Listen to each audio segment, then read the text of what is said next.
it's a real pleasure to welcome you to the first seminar for the Centre of Global Wood Security.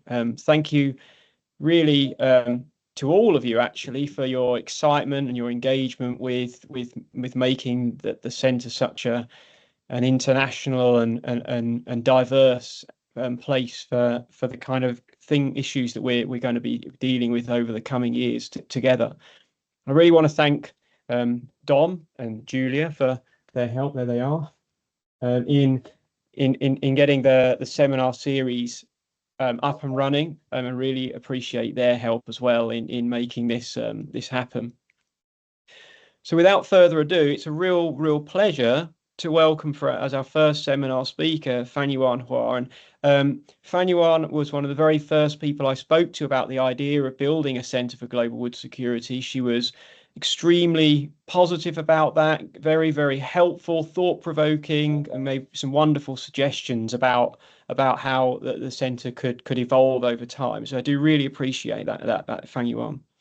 And Fangyuan started out her career doing her PhD at the University of Florida in Gainesville, where she focused in on the kind of mechanisms that cause impacts for biodiversity in tropical forests, that those are logged forests, I should say. And then she moved on to do a postdoc with David Wilcove at the University of Princeton, and she turned her focus away from logging but to restoration, and with a Chinese focus, the Grains for Green program, thinking about the biodiversity consequences and other impacts of that massive scale restoration for environmental services. And then she moved to the University of Cambridge for a couple of years to start thinking even more broad scale, at a pan-tropical scale, about the different outcomes we might get from different kinds of restoration. And then in 2019, Fangyuan moved to take up an assistant professorship at Peking University in China, where she's still based today. So Fangyuan, without further ado, thank you so much for agreeing to be our first seminar speaker. I'm sure we're all really looking forward to hear you speak. And just one reminder for everybody, Fangyuan has agreed for this to be recorded. When we come to questions, you'll be very welcome to ask them verbally. Just put your hand up or to type them in the chat box, and Dom and Julia are going to be monitoring that. But over to you, Fangyuan. Thank you, David. Thank you very much for that kind introduction. And it's really great to see so many colleagues and actually some friends, old-time friends as well here in the audience. I'm going to try to share my screen. Can you see my screen all right then? We can. There we go. Okay, great. There we go. Thank you for the patience. Over to you, Fangyuan. Thank you so much. Okay, thank you, David. Hello, everyone. Sorry for the glitch. I'm just going to go straight into the topic of today's talk. Thank you for the opportunity. So the talk today is going to focus on the trade-off between biodiversity and wood production under the specific context of forest restoration. So I guess we don't need to talk too much about the background here, but basically we know as a fact that habitat loss, degradation, and fragmentation poses the leading threat to global biodiversity. And when we think about ecosystem restoration, of which forest restoration is a major, very important form, by being the reversal process of potentially acting as the reversal process of habitat loss, degradation, and fragmentation, it stands to offer an enormous opportunity for global biodiversity recovery. And this is especially the case for forest restoration. So here I'm showing two figures from two well-known studies, one showing the extent and actually intensity of forest degradation globally in comparison with a map of potential forest cover predicted from biophysical conditions. So we see that by 2019, the global forest cover not only has reduced compared to potential forest cover extents by a lot, but also of the remaining forest cover, just about 40% by this estimate counts as intact forest landscapes. On the other hand, we also know that global forest ecosystems harbor an enormous amount of biodiversity. Here is a study looking at the species distribution range, the extent of overlap of different with different types of ecosystems. We see that tropical forest in particular accounts for by far the largest amount of species occurrence in terms of species range. So the point is clear that forest ecosystems, they account for a very important component of global biodiversity habitat. So it is all the more important for us to try to seize the opportunity of biodiversity recovery offered or potentially offered by forest restoration. Now I want to bring in the topic of wood production. The reason why we really need to think about wood production in the context of trying to cash in on the potential of biodiversity recovery under forest restoration. And here, first of all, I guess I should mention a broad relevance, which is that timber production or wood production accounts for a significant share of the global biodiversity loss by being among the leading threats of habitat conversion and, of course, fragmentation, as I just mentioned. And also, current knowledge based on empirical data tells us that different forms of wood production, including selective logging of natural forest, as well as timber plantations, this kind of land use systems, they harbor much less biodiversity compared to reference levels of particularly old growth forests.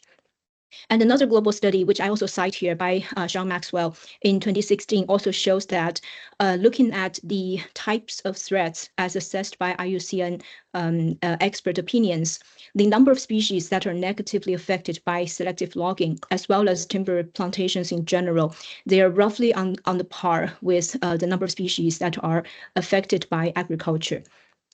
So this is a broad point that wood production can cause significant biodiversity challenges, and this challenge applies probably similarly to forest cover that is the result of forest restoration. Now, focusing on the specific context of forest restoration, I think the relevance of timber or wood production, when we think about trying to ensure biodiversity gains of forest restoration, can be unpacked into three aspects. Here I call three issues. The first issue is when we think about or when we conduct forest restoration, a lot of the current projects worldwide, they also view wood production as one of the important goals of forest restoration. And this has led to a phenomenon of what I call plantation-dominated forest restoration approach that can sideline biodiversity. So here's a quick example of my postdoc research that David has just referred to. And this concerns the case of China's Grain for Green program, which is a nationwide forest restoration program designed to deliver soil erosion control goals. But at the same time, the design of the program is such that the government also wants to reserve the option for rural households to harvest the tree cover that is established under this program to partially help with rural poverty alleviation. So because of this design, the predominant way by which this program conducts forest restoration is by timber plantations, even including exotic species like eucalyptus. And the forest cover under this program can be open to wood harvest, pending on rural households applying for logging permits. And the scale is huge. It involves a large area of land across most of China. And by government estimates, up to 34 million hectares of land cover has been involved in this program. So for my postdoc research, I looked into how this program can potentially affect biodiversity or potentially serve as an opportunity for biodiversity to recover. One part of the study used remote sensing to try to understand the nature and extent of land cover change under this program in a particular region in southwestern China, as shown on the map here. And what we showed was that, as suspected, because of the design of the program, the forest cover or land cover change under the program was predominantly a conversion of marginal cropland to monoculture plantations intended mostly for wood production. with the assumption that these tree cover can also serve the soil erosion control goal. And at the same time, even though the region's forest cover increased by about 23%, the native forest cover in this region actually declined by 7%. And this is only direct loss, what we can see as the direct reduction of native forest cover. Now, if we think about the potential land area that could have been converted into native forest that ended up in plantations, that accounts for even larger areas of indirect loss. We also did extensive field surveys of avian and bee assemblages, trying to assess how this program, and specifically the land cover change under this program, may have affected these representative taxa of biodiversity. And what we found was that compared to the native forests that could have been the target of restoration, the dominant monoculture plantations, they actually rendered declines of biodiversity compared to the baseline cropland cover.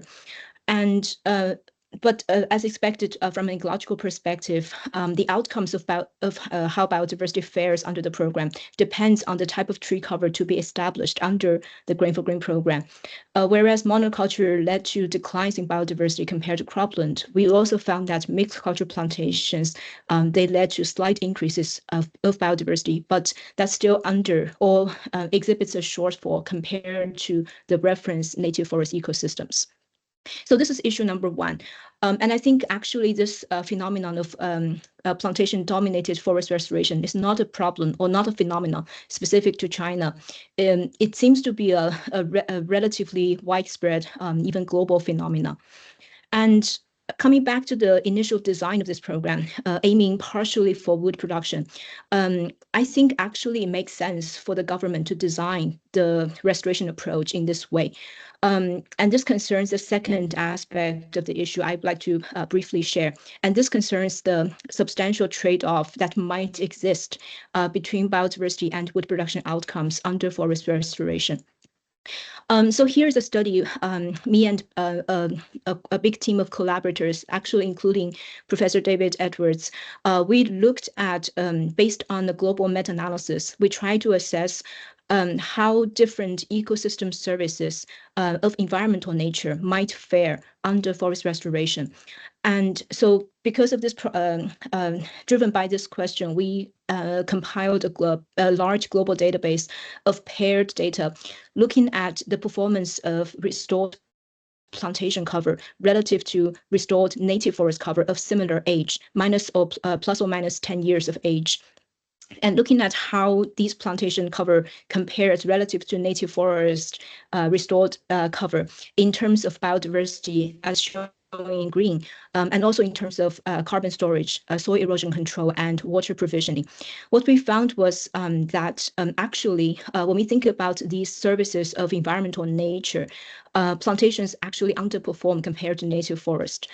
But when we included wood production into the same context and looking at how plantations would perform relative to native forest of restored nature, we found that there's quite an obvious advantage of plantations in terms of the ability to deliver wood production. Because of this, the size of this database being relatively small, meaning the current existing data of paired nature, comparing the performance of plantations in wood production relative to similar aged restored native forest. This database is relatively small. We also added an additional analysis looking at non-paired data, basically trying to compile as much as we can existing data on the capacity of restored native forest delivering wood production in comparison with the reported wood yield of major monoculture plantations, and to see the relative performance of these two major types of restored forest cover. What we see was similar in the sense that if we think about the function of wood production to be delivered by restored forest cover, plantations have a major advantage compared with restored native forest.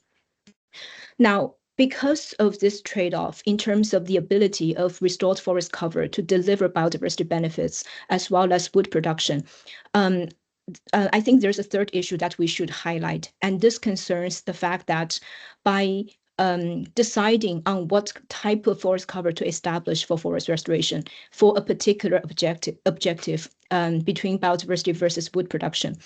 The decision-making of the land under restoration can potentially affect land use elsewhere by what I call offsite impacts. And I'll just give a quick example to illustrate this point. Now, here's a study published in quite a few years ago looking at the potential offsite impacts of forest recovery in Vietnam. And what the authors were able to show was that during the same time that Vietnam was undergoing national scale forest recovery, the country ended up importing significantly larger amounts of wood products from neighboring countries, specifically Cambodia and Laos. And this shows a vivid example of a case where by displacing the function of wood production, because site A may want to achieve forest restoration by reducing its production of wood products, it may end up displacing wood production and associated land use and associated biodiversity negative impacts to sites elsewhere. So this is a form of negative offsite impact because of the trade-off embodied between biodiversity and wood production. Now, there is also a possibility of positive offsite impact, and this concerns the potential sparing effect of high productivity tree plantations. If you recall the example I showed you earlier of the production advantage of plantations, when we think about forest restoration, it is conceivable that if a restored land parcel is able to produce wood at high yield in the form of high productivity timber plantations, it's conceivable that this kind of restoration approach can potentially spare existing forest cover, even including old growth ones of high ecological value, from being harvested to produce wood. So to illustrate this point, my group and I, we did a very simple simulation trying to illustrate the fact that if we account for the potential displaced wood production resulting from the restoration of non-producing native forest, shown here in the red, if we only look at the on-site outcome of native forest restoration, meaning the native forest is able to relatively maybe effectively restore biodiversity, but at the same time it's refraining from production, then we may see relatively good on-site biodiversity values. But if we account for the fact that by not producing wood, it displaces wood production to sites elsewhere of existing native forest, then it's possible that if you restore the same parts of land to high productivity timber plantations, this is seemingly biodiversity unfriendly approach of restoration may end up having higher biodiversity outcomes when we account for both the on-site and off-site impacts of forest restoration. So I hope I've generally set up the topic that it is important when we think about trying to achieve the biodiversity benefits of forest restoration to think about the potential or the very real trade-offs that biodiversity has with wood production. And because of this trade-off, and because of the fact that society at large may wish to achieve biodiversity benefits of restoration, as well as the very real needs of wood production, given the increasing demand on wood products worldwide, it's a very important question to be thinking about in terms of achieve the biodiversity benefits as well as wood production benefits of forest restoration. And because of the potential of offsite impacts, because land use today is so much interlinked on different spatial scales, it's important to be thinking about co-achieving these benefits at a large enough spatial scale that allows us to both account for and potentially address the offsite impacts on biodiversity resulting from forest restoration. So for the remainder of the talk today, I would like to share with you 3 examples of ongoing field studies led by my former postdocs and PhD students. And because of this wonderful platform of the Wood Security Center, I'm really hoping for these studies to be more like to be platform of exchange of opinions and also of suggestions that may come from the audience. Like I said, these studies, actually most of them have not been published, and I'll be really grateful for inputs from the audience here. So the first study concerns the question of trying to achieve a certain amount of wood production at the least amount of biodiversity cost.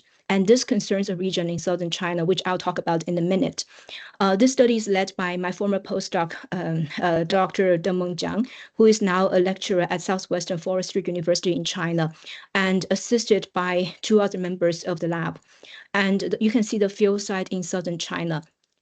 So this site is specifically the Guangxi province in China, which is China's most important wood producing province. By official statistics, it accounts for about 50% of annual domestic wood production.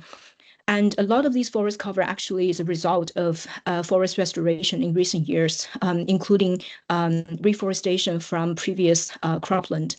And as of now, the province has vast areas of 3 major types of fast-growing timber trees managed specifically for production.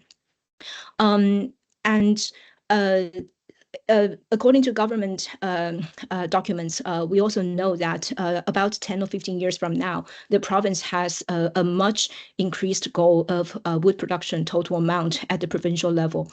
Another relevant background here is that this province, because of the historical concern of the environmental impacts of monoculture plantations, China at large and Guangxi in particular is actually in the process of rolling out plantation diversification trials, meaning they're trying to really diversify monoculture plantations into mixed culture plantations.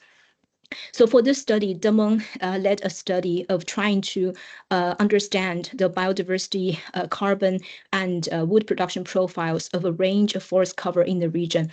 And we're broadly linking in the land sharing and sparing framework, trying to map out or quantify the species in terms of biodiversity, the species abundance change in relation to production intensity, and eventually linking in land use modeling, trying to understand at the regional level how we can best allocate our forest land among different production regimes to achieve the same amount of wood production while at the same time incurring the least amount of biodiversity cost. So the work involves field surveys of birds, bees, and woody plants at the assemblage level. And then we also measured a woody plant in terms of the carbon sequestration potential, as well as the wood production yield of the range of forest types as listed here. So we focused on eucalyptus plantation, looking at monoculture, as well as the eucalyptus native forest mixed culture, which represents a major form of the plantation diversification effort.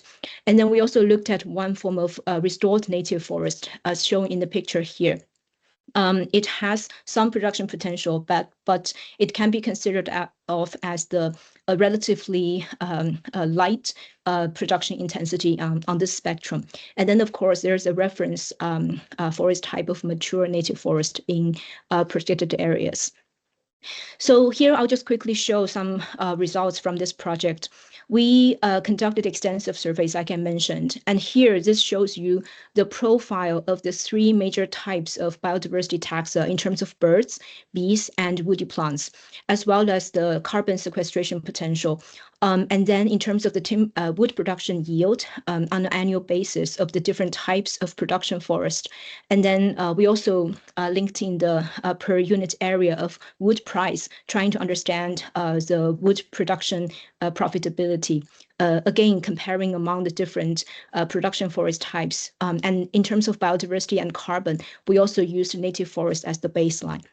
So we can see generally a pattern is as we go down the intensity gradient, meaning we move from the most highly intensive monoculture plantation to native forest, we see a general increase in biodiversity values of these forest types, as would be expected from ecological expectation. There is a real trade-off in terms of the timber wood production potential or wood production productivity of these different forest types as we move down the intensity gradient. So there is a genuine trade-off between per unit area of wood production and the biodiversity and level that the different forest types is able to sustain. So using this data set, what Demong did was he used linear programming with multi-objective optimization goals, trying to simulate acceptable land allocation regimes for the study region that meet the production goals of 2020. And so each line, so this graph is basically a radar plot showing you the relative performance of these different objectives relative to current levels. And what you see here as a potential polygon is actually formed by many, many different lines. Each line represents an acceptable scenario where the region's land use is able to meet the regional production goals. Except that the allocation among different forest types is of different proportions. So what we see is that there's a lot of scenarios that can meet the total wood production goal of the study region.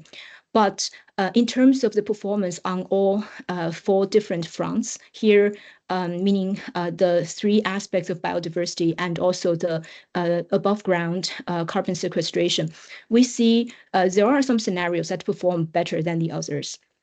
And if we try to identify the most optimal scenario, we see that compared to the current scenario, which is basically dividing the land among monoculture plantations and increasingly mixed culture plantations and a significant proportion of restored plantations, which is shown by the pie chart on the top, we see that the optimized land use scenario is actually this one. Essentially, the mixed culture plantation and restored plantations have dropped out of the allocation scheme.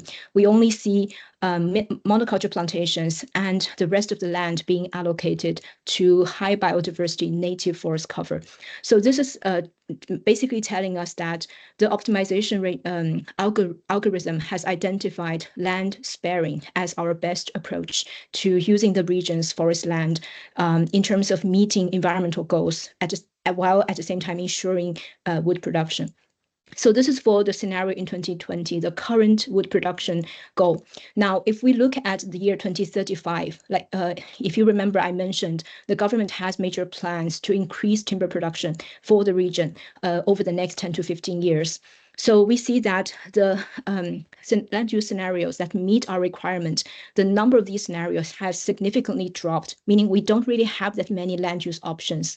But even of the limited options, we do have some scenarios that perform better than the others in terms of all these environmental outcomes. And again, the optimal land use allocations regime turns out to be a land sparing one. So this tells us that for the region to ensure its wood production while incurring the minimum biodiversity and above ground carbon sequestration performance, we should aim to focus on monoculture plantations as the most productive wood production approach, while combining that with the restoration and protection of existing mature native forest, pointing to essentially land sparing as our best approach forward. So moving on to the second study, and this topic concerns managing what I call ecological forest for better biodiversity outcomes. And this is a study done by Dr. Mingxin Liu, who is now an assistant professor in Lanzhou University in China. And he was assisted in his fieldwork a lot by one lab member, Xiaoping. So maybe the concept of ecological forest needs a bit of explanation, but basically this is a type of forest management in China according to government regulations, where forest is essentially intended to provide ecosystem service of environmental nature. So a good example here is actually our study system, Saihanba. This forest region lies in northern China to the north of Beijing. And historically, we know that Beijing has suffered for a long time from dust storms. And Saihanba, this forest landscape is somewhere above 900 square kilometers wide. It's apparently the world's largest expanse of plantations. It was set up under forest restoration specifically for the purpose of controlling or curbing wind erosion to allow Beijing and the surrounding regions to have a better, so to speak, living environment. So this kind of ecological forest, basically, like I said, is a type of forest management regime under government regulations where they're set aside, they're protected essentially, trying to provide ecosystem service benefits. And a quick literature survey done by Mingxin shows that actually across China, of all the literature reports of ecological forest in China, lots of them are in fact in the form of tree plantations. Now, coming back to Saihanba, this region, one predominant forest cover is larix plantations. And for this, again, for this type of plantation set up for wind erosion control purposes, they're actually not managed intensively and certainly not for wood production. So what limited management there may be is mostly intended for maintaining the stands to prevent the forest from growing too dense. So there's very little wood production in general for this region. So our question was, given that this type of ecological forest for environmental purposes is a widespread form of forest cover, and it seems like plantations actually account for a big proportion of this type of forest. So Saihanba, as an example, representing ecological forests all over China, is the current little production scenario actually good for biodiversity? Especially if we account for the potential offsite impacts of the land under restoration not shouldering any production benefits, then potentially whatever wood production that's needed for the region or the broader region may have to be shouldered by land elsewhere. So what we did was somewhat similar to the Guangxi study in that we conducted extensive field surveys of assemblages, trying to quantify the profile, the biodiversity profile, as well as the wood yield profile, wood production yield profile. Even though it's not the main purpose of the forest management here, still some level of management exists for some forest cover here, and that produces some wood as a byproduct. And then we used original land use scenario modeling, importantly to account for potential offsite impacts of displaced wood production. And an important distinction between this study and the Guangxi study was that instead of only looking at existing forest cover or forest management, we also considered potential novel land uses. So for example, in our scenario modeling, we might be able to release existing low production plantation into active production or very productive production. Or we could conceivably restore the existing non-producing plantations into native forest cover for better biodiversity benefits on site. So Mingxin led and Xiaoping, they led extensive field surveys of 4 types of plantation in this area. Like I mentioned, there's the managed plantation, mostly for stand maintenance purposes. There's also some areas that are, because of lack in funding, they've abandoned management altogether. And then we also conducted surveys in what we consider as the best baseline here in terms of secondary forest and a tiny little patch of near primary forest in the study region. So this is a fairly routine graph showing the avian assemblage differences among the forest types for the breeding season as well as non-breeding season, and also trying to separate species into different ecological guilds, looking at the biodiversity contrast among the different forest types. Now, the real result I want to show is here. Essentially, like I mentioned, we try to do land use modeling, trying to explore if alternative uses of the land, including by incorporating novel land uses not currently existing in the region, might lead to better biodiversity outcomes after we account for both the on-site impact as well as off-site impact of restoration of the plantation management. So the figure here on the left shows you, as we move from left to the right on the x-axis, we essentially release existing non-producing plantations into native forest, which as expected would increase the on-site biodiversity benefit of the forest cover. But by losing whatever existing production there may be from the plantations, this kind of modeling or scenario might lead to reduction in offsite biodiversity benefits, so to speak. And then what we'll be looking at is the overall biodiversity benefit after accounting for both onsite and offsite impacts. So this is a scenario concerning converting or restoring plantations into native forest. Now, another scenario is, what if we release the currently non-producing, particularly abandoned plantations, into active production so that it potentially shoulders more production responsibilities by kind of sparing land elsewhere. And we did the same kind of analysis looking at both on-site impact as well as off-site impact. So overall, what we see is that by building in or introducing alternative ways of using the current non-producing plantation-dominated land, biodiversity stands to gain no matter what, either by going native into native forest cover or by being released into production. And somewhat counterintuitively, if we release the currently non-producing plantations into active production, this actually gives us the better options in terms of increasing the biodiversity benefits of this region. Now, a final study I'll quickly share concerns another topic of a somewhat similar topic of plantation abandonment. But here in this particular case, it's on land owned by rural households instead of, like in the case of the previous example, land essentially owned by the state.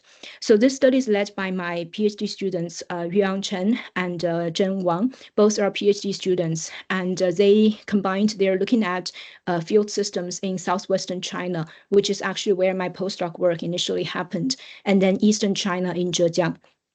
So both regions have undergone substantial forest restoration over the past 20 years. And an interesting aspect is a lot of this new forest cover actually occurs on the land of rural households, which makes the households' decision-making about forest cover or forest land very important when we think about biodiversity outcomes. Now, whereas these plantations, much similar to the case of Green for Green that I mentioned earlier, a lot of this restored forest cover is intended initially for wood production, in part to provide livelihood options for households, for rural households. But what we see from the field is indication that plantation abandonment by the rural households seems to be a widespread phenomenon. So one question or a set of questions we wanted to answer is what may underlie this phenomenon, seemingly widespread phenomenon of plantation abandonment. And if we understand the drivers, we might be in a better position to try to figure out how we can best leverage policy design to tilt the system, so to speak, to achieve better biodiversity outcomes. And here I'll just quickly mention that in our previous meta-analysis that I mentioned earlier, we actually also compared the environmental benefits, again, in terms of biodiversity, carbon, soil erosion control, and water yield of abandoned plantations, meaning plantations that have not been managed for quite a few decades in comparison with old growth forest benchmarks. And what we found is that even after years and years of development, a lot of these abandoned plantations, they still underperform compared with native forest baselines. So this indicates that by simply being there, by being allowed to develop of its own, abandoned plantations may not really develop into a state that allows it to provide ecosystem services and biodiversity benefits in the same way as native forest. So our study, the idea here is in both study systems, we're trying to conduct household surveys, trying to understand what underlies farmers' decision-making of abandoning their tree plantations that were initially put in for production purposes. And at least in Zhejiang, we're also conducting field surveys, trying to understand, okay, for this particular field system, does abandoned plantation landscape generate reasonable biodiversity benefits in comparison with native forest baselines, trying to add yet one more data point into this kind of global database. So overall, what we found in Zhejiang, this work has just concluded field data collection for both breeding season and non-breeding season using birds as a study taxon. We're still in the process of preparing and analyzing the data, but basically what the data seems to show is that the avian assemblages in this post-production abandoned forest landscape seems to be relatively poor. And then, at least in the case of Sichuan, out of 38 villages Yuan surveyed, 21 villages reported plantation abandonment, according to the villagers, on a relatively large scale. So here are some preliminary data trying to look at the reasons underlying farmers' reported considerations of abandoning their plantation. And here I managed to lose the first label, but I believe this is something to do with the distance of the land parcel, but maybe later I can clarify. But generally speaking, the reasons most frequently reported by households interviewed points to the lack of profitability of forestry production. Related to lack of access, difficulty of harvesting, the lack of access both to the forest parcels as well as to the market, and also to some other smaller reasons such as the damages by the pest.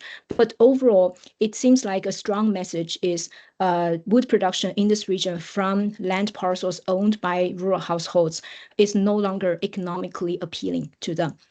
And to unpack this point a little bit more, here is a graph showing you the function of daily harvest sales. That you can understand this as a proxy of wood production profitability as a function of the access of land parcels under production.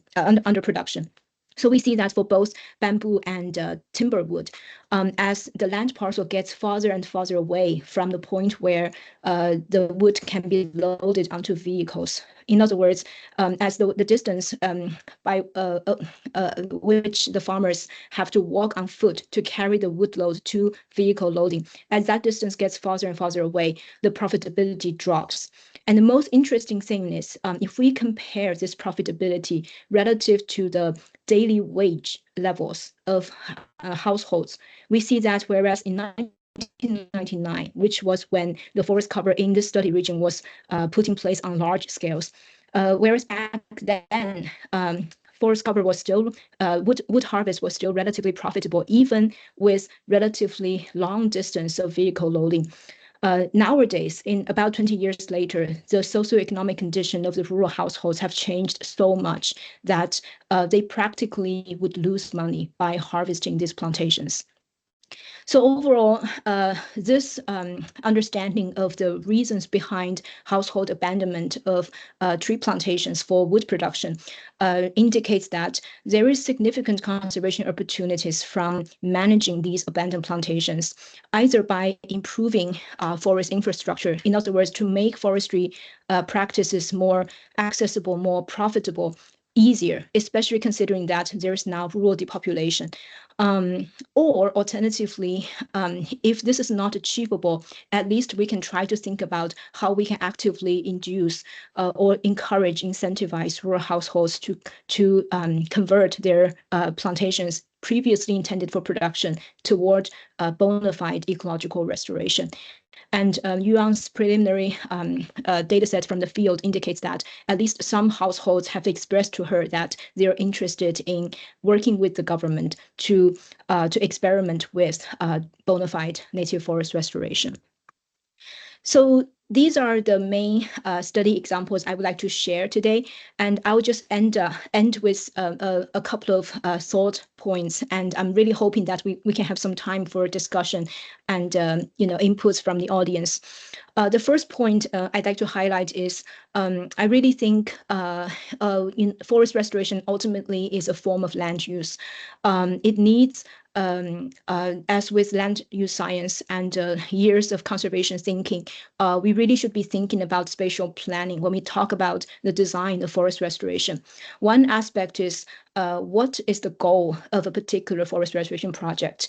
If you are aiming to provide wood products as efficiently as possible, that probably calls for a different restoration approach compared to if you are aiming for environmental services. But even then, because of the potential of offsite impacts mediated by forestry or even agricultural commodities, forest restoration design really need to be integrated into larger scale land uses to try to account for and also potentially address the potential offsite impacts.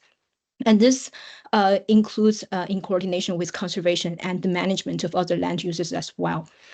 Now, a second point I'll just quickly highlight is I think we are at a stage, the literature, of really needing to more accurately account for the potential offsite impacts of forest restoration. And this includes both short range, so to speak, leakage or offsite impacts, as well as potential long range ones that are increasingly being mediated by the global trade of wood commodities, and also potentially agricultural commodities. And this issue of leakage or cross-border impact does not only concern restoration. I think it's an issue that concerns a lot of our conservation interventions, and how to accurately account for that to build that international responsibility sharing. I think that's also of high research priority. And the final point concerns the topic of abandoned land use. Today I only mentioned the example of forestry abandonment plantations, but the topic of agricultural abandonment has been in discussion for a long time and has been paid relatively much more attention. But overall, I think the topic of how we can more effectively make use of abandoned land by, again, including them into our larger scale thinking about land use of the limited land resources, I think it warrants wider attention. So these are all I wanted to share with you today. And like I said, I'm really hoping for some critical input because these studies, again, they're still very much in the making. So they're not published studies for the most part.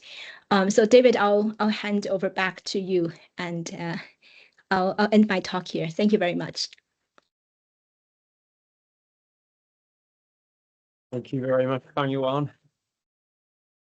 Okay, we've got about 10 minutes or just over for anyone who can stay on of question time. So please feel free to put your hand up and speak your question, or Dom on the other computer is kindly monitoring the chat for that. I'll start off, Fangyuan, by a quick question while people kind of get ready into that. That central picture on your last slide there, that's right. A blue tower. I'm guessing it's not a lighthouse tower. I'm imagining we're looking at something there to monitor the risk of fire in those enormous plantations. And I was wondering, you've done these really nice models up to 2030. I was wondering if you included fire risk in these kind of massive monocultures, how that might change your trade-offs between different kinds of more sharing, more sparing production. That's a great question. Thank you, David. Short answer, no, we have not considered, but I think we probably should. We're in the, so these are two different study systems, actually, and this is actually really a tower mostly for fire watching purposes. But I think the issue of fire concerns all forest ecosystems, not only in China, but also globally. One, I guess, relevant background here is China has probably the world's most, I want to say, maybe not effective, but a really vigilant system for fire watching. And essentially for forestry professionals, the top thing on their mind is firefighting instead of thinking about biodiversity conservation. So because of this, I think maybe compared to a lot of other regions in the world, the fire risk in China is relatively low, and actually to a fault, because a lot of forest systems in China, they're not given the opportunity of natural fire regimes. But coming back to your question, I think this is an issue. I think as we face increasing global climate change, I think it's an aspect that has to be built into these models. And unfortunately, for 2035, for the Guangxi system, which is shown here, we are doing the model in a very simplistic way. but I think it's possible to build into the scenario modeling of what fire risk might, how that might affect the yield of different forest types, how that might affect the availability of land for production. I'll just quickly mention one other thing. In our modeling, we actually thought about incorporating pest damage as a function of climate change into the future projection. And the reason for that is you can tell that our mixed plantation actually dropped out from the scenario modeling. And that result, even though it makes sense now, it might be a huge risk for the future as monocultures may be more prone to pest damage. Now, I think your point about fire is somewhat similar here in the sense that it is also an agent that is likely going to be more serious as climate changes. So yeah, short answer, I think it's a great point, and I think we should be thinking about in the future potentially building that into the modeling. Thank you, Fangyuan. There's another question in the room. Please. Hi, Fangyuan. Hi, Dom. We've just had one on the chat, so I'll read. I'll read this one out first. Fabio Matos asks, "I would like to offer my sincere congratulations on your work." Oh, it's not a question. Well, maybe. Well, he just says it's been a great talk. So that's good. I think we can go to John and Healy next. If you'd like to turn your mic on, John, that'd be great. What a wonderful seminar to start the whole centre. Thank you so much for that. I'm going to come in with what might appear to be a mundane question, but I want to link your last case study to your earlier ones. Very interesting to learn about the abandonment of so many of these plantations by the local farmers, the local community. Of course, that will have a significant cost in terms of reduced timber production if they're just not being harvested, with off-site implications. The standard response of practical production foresters in, for instance, the UK would be, we need to build more roads. We need to, it's costly, but we have to improve access to the crop of trees, and then we can get them out at lower cost. Of course, road building has possible negative consequences for biodiversity and so on. So what have you looked at, or what do you think about the potential benefits of actually improving access to these abandoned plantations to make them economic to keep in production versus any other form of restoration? Thank you, John, for the great question. You can see here the takeaway point I mentioned is improved forestry infrastructure. So you can get an inkling that I'm not against building more roads to improve access. I guess the point is really how we should best manage this forest land to aim for the best overall, and that's important, overall outcome. Now, China, I think most people know that China is a major forest product importing country. And by not producing wood effectively in the land that's initially intended for forest production, I think we're doing the world potentially a huge disservice by displacing the wood production elsewhere. So ultimately, I think I view wood production as a societal issue that has to be addressed in the same way as crop production. We have to eat. We have to use wood products, especially under climate change. I know there's a lot of transition I guess in a lot of parts of the world that we're calling for construction materials to be substituted by wood, and also the topic of biofuels, all these. So ultimately, there is a demand from human use of wood, and we've got to produce it to meet that need.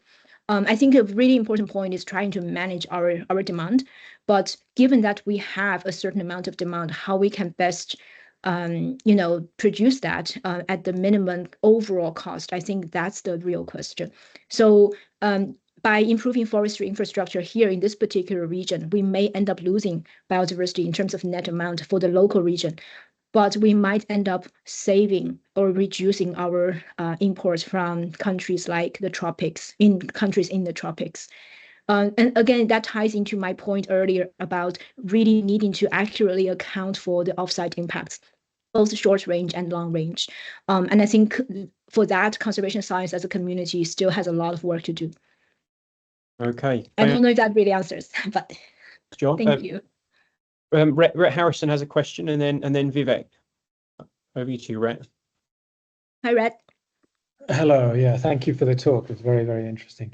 Yeah, I wanted to bring up the discussion of the role of scale here, because obviously when you're doing sparing and sharing, you know, it can be you can use very different scales, and of course landscape management tends to think that you can achieve a lot of the biodiversity goals by sparing and sharing within at the landscape scale. So, and it even ties into the last question, because where you might have areas within your landscape that are less economically productive, you can put those, for example, to biodiversity purposes and so forth.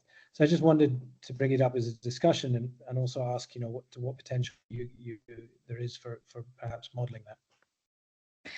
That's a really tricky one in terms of defining the scale, right? So here in the case of the Guangxi study, we kind of made the assumption already that we're looking at the system as a closed system, assuming it has to produce this much. How do we allocate land? But you can also at the same time argue that Guangxi supplies a lot of timber to China elsewhere, and China imports a lot of timber from foreign countries. So ultimately, this is not going to be a closed system.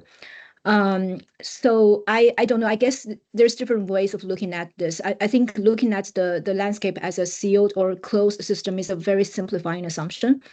But I kind of already kind of shot myself in the foot that we also need to be thinking about the flows in and out of the system. I don't know. I mean, I think it's a really tricky question to address, and ultimately, it probably boils down to how well we can account for all the potential inflows and outflows of wood products, as well as, I mean, I haven't even mentioned agricultural products, because a lot of the land used now for wood production is initially came from food production. So all these exchanges of land use at different spatial scales, I think those need to be explicitly thought of in designing studies like this. I mean, for now, it's a very simplifying assumption, and this is how most studies on sharing sparing has been done up until now. I know there are studies that are beginning to talk about opening up the scale or the kind of porous kind of border, but I guess I'll just say that if we were able to so to speak, accurately and robustly quantify both, basically the inflows and outflows of products with linkages to land at different places, I think that would be the ultimate approach of solving this issue. I don't know. I would love to hear your thoughts, actually. I don't know I answered that question very well, but... Okay, Vivek, we've got time for one more question. I know we've spilled over slightly. That's my fault for us not sorting the technical problems at the start. So, Vivek. Yeah. Thanks for this very insightful discussion, Fangyuan. Besides scale, do we need to look into the convergent evolution aspect in both wood production as well as food production? Like in food production for croplands, we have already arrived at a solution called ecological intensification. Do you think ecological intensification will apply to wood production also in the monoculture as well as mixed cropping and restored plantation systems? So if that is going to be the aspect at the lower scale, is it going to be land sharing? Yeah, thank you. That's a great question. I didn't have the opportunity to talk about this.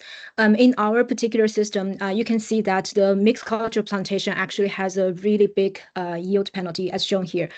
But already by looking at the profit, you see it gets bumped up already. And that's because the tree species in the mixture, they tend to be slower growing. They tend to be more precious wood, which makes sense. Now, I think it really comes down to what extent a less intensive system can afford the yield advantage, and how much advantage in biodiversity or environmental services relative to yield penalty are we looking at in terms of the system? At least what I can say now is in our empirical system in Guangxi, this is not the case. But that may be also because we have not used the, so to speak, appropriate metric to represent the fact that these mixture species, they tend to be much slower growing and much higher in carbon density. But okay, coming back to the topic of sustainable intensification, I I'm a bit I have a bit of mixed feeling on this, even in terms of agriculture, because I think the vast majority of evidence I've seen in a less intensive agricultural system is that it tends to have a yield penalty. But I also see really interesting studies on organic agriculture that given time for the system to react, to build up the soil qualities, you may actually end up closing the yield gap. So yes, I fully agree. I think sustainable intensification in agriculture as well as in forestry is very much worth looking into and potentially can provide the silver bullet. But we need empirical data. We need empirical systems to show that. One other thing I want to quickly mention is in the field of biodiversity ecosystem functions, the BEF literature, there's been an increasing number of studies showing that by having increased diversity of an ecosystem, you end up having more productivity.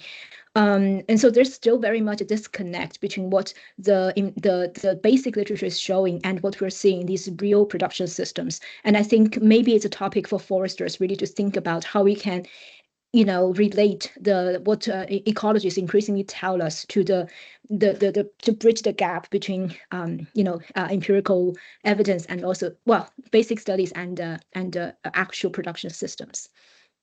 One small point I want to add. There is a stark difference between sustainable in principle as well as in philosophically. There is stark difference between ecological intensification and sustainable intensification. Ecological intensification doesn't say we should not use any other synthetic inputs. It says we need to, as much as possible, increase the ecological functional capabilities of the given landscape. Yeah, that's it. Yeah, thank you for that point. Yeah, I think it's really important. Wonderful. Well, thank you again, Fangyuan, for such an amazing talk. I really, really appreciate that, and some really, really interesting questions. I do want to just say that the second seminar will be in 4 weeks' time, in fact, on the 6th of March. And Chris Bousfield from the University of Sheffield will be talking about his work, which is kind of flowing on from this, thinking about risks to timber production and risks to secondary forests that are posed under global change. So with that, thank you so much, Fangyuan, and thank you everyone for coming today. Thanks a lot. Thank you very much. Take care. Okay, bye, David. Bye-bye.